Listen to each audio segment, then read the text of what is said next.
Our guest is early. Get this. All right. So after what happened last week, and I'm going to do a little bit of setup here. We have on the network, we have somewhat adopted our friends from San Marino.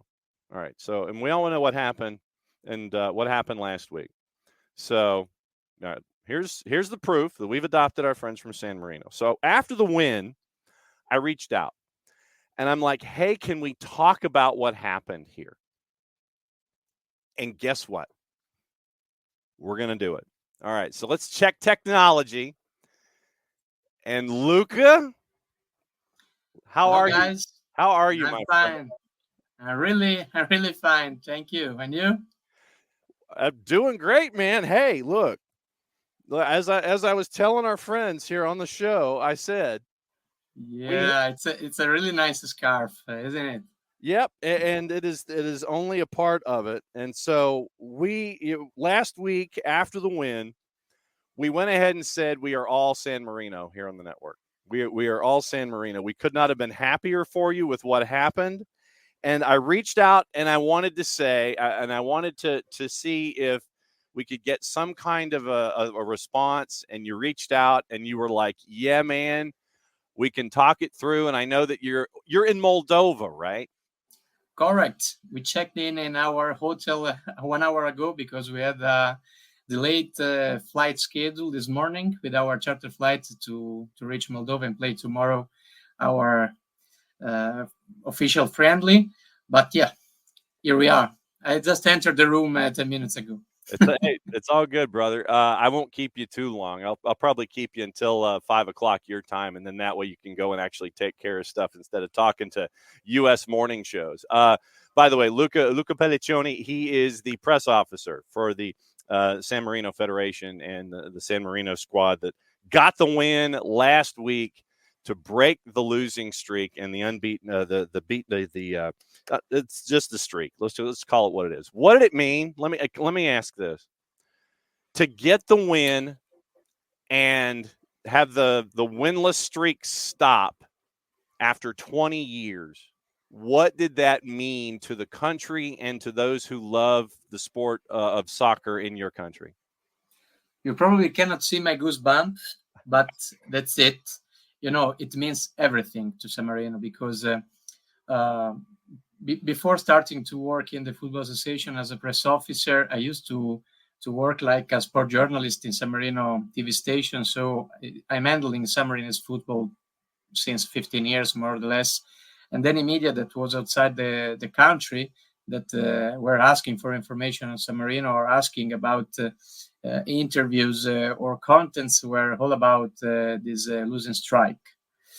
Then we start to have some draws, thanks also to the UEFA Nations Leagues that start this path 8 years ago, 6 years ago to be more precise. And then they ask, when are you stopping this not scoring strike? Then we started scoring because last year we got some headlines in also foreign newspapers and medias for 3 in a row goals scored against Denmark, Finland, and Kazakhstan. Then the question became, when you're going to win, since you're not winning for 140 games. Yeah, we won. We won last Tuesday. I think we are going to post so many Throwbacks Thursday contents and in the next week's upcoming.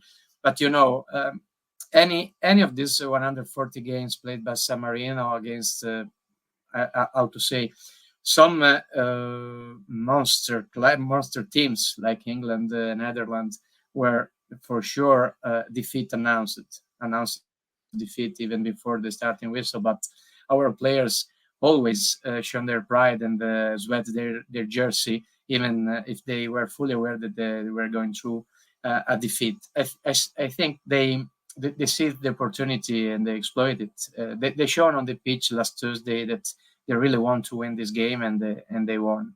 It means everything for San Marino players to any sacrifice they're going to go through any week. And the young man that scored wasn't even alive when the streak started. I mean, Nico Sensoli is 19. The streak was 20 years old. To have folks who are still wanting to be a part of things, to have the younger players still sit there and say, yes, I want to be a part of the San Marino national team.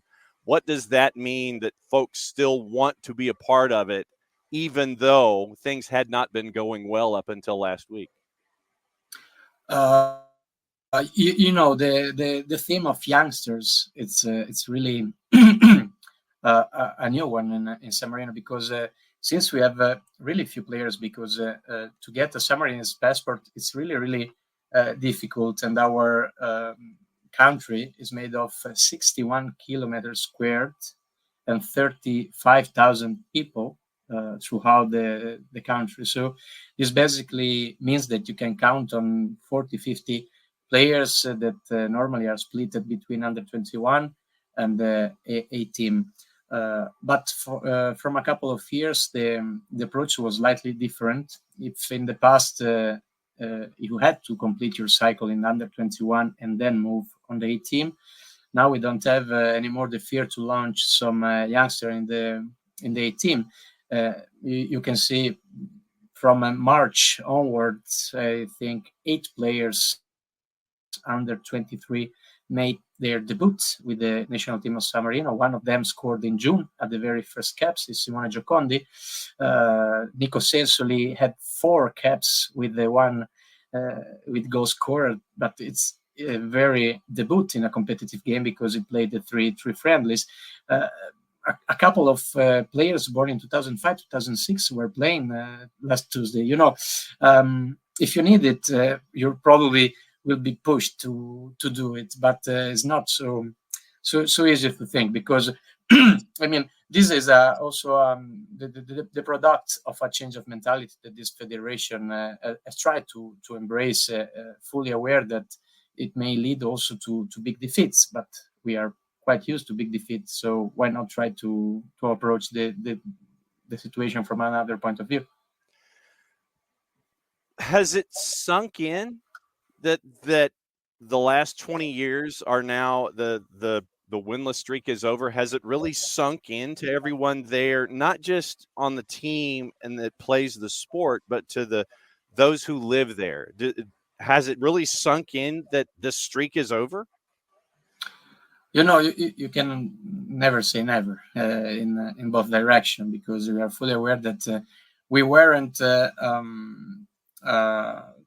I think we weren't the worst team in the world. Even the FIFA ranking was telling this, but we hadn't never the chance to challenge our opponents in South Asia conference, for example. But we are fully aware we're not the worst in the world. After this winning, we're not the Brazil.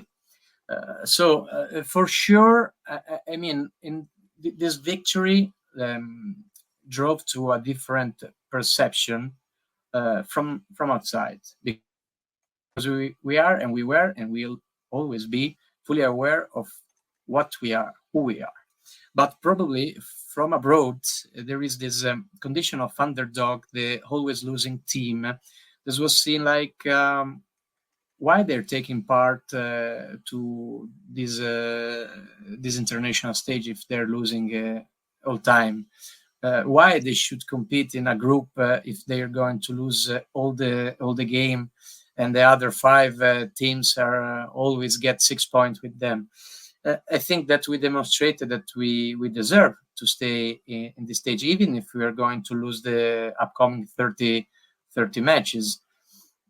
From a San Marino's point of view, I cannot tell you that the average San Marino's player is so proud of the sport achievement. Probably they're not used as well.